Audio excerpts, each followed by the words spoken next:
Хуучин социализмын үед баригдсан бүх барилгуудад одоо автомашины далд зогсоол гэж бараг байхгүй.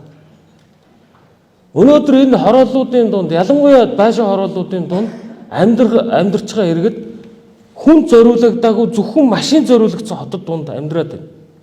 Явган хүний замыг бүгд машинтайгаа мордуулаад тавьчихдаг.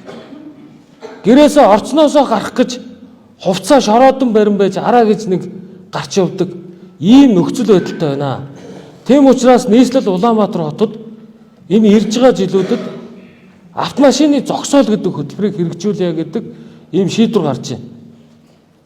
Тухайлах юм бол улсын хөтөлбөрийн тэр өмнөх талбай дээр ингээд битүү машин, эргэн тойрон битүү машин.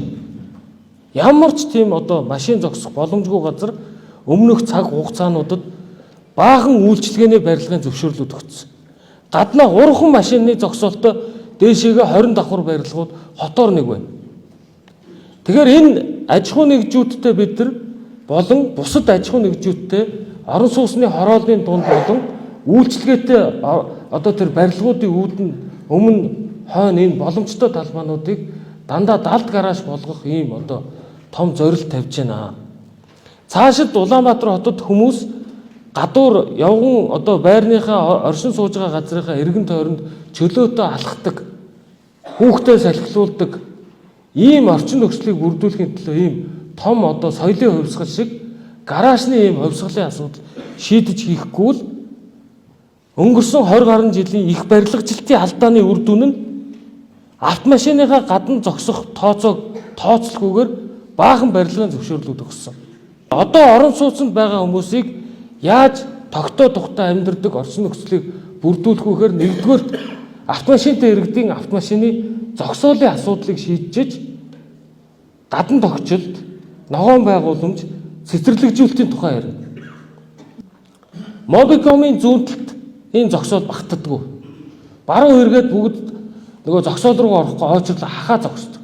Сүүлдээ дийлхээ байгаад нэг чигийн урсгалын зүүнтлийг нэг нь тэр чигээр нь зогсоол болгож байгаа байхгүй. Энэ бол бидний төлөвлөлтийн асар том алдаа. Одоо 7 сарын 1-ээс уртцаагааныг 200 орчим автомашины далд зогсоол байдлаар одоо ашиглаж эхэлнэ.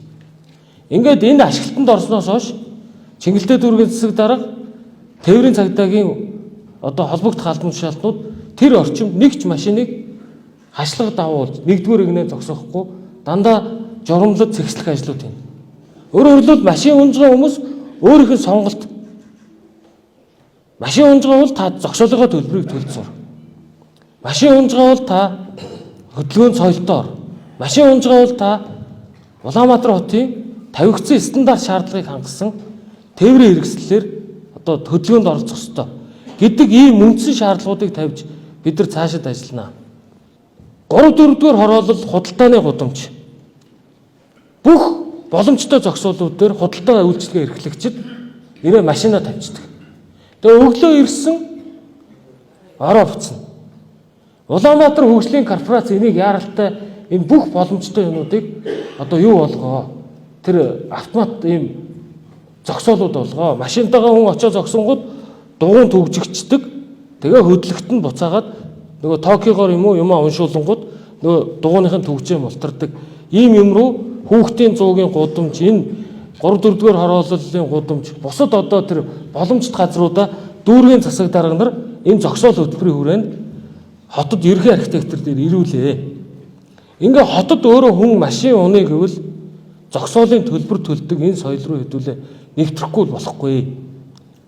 Зогсоол өөрөө эргэлтэнд орж явах хэрэгтэй.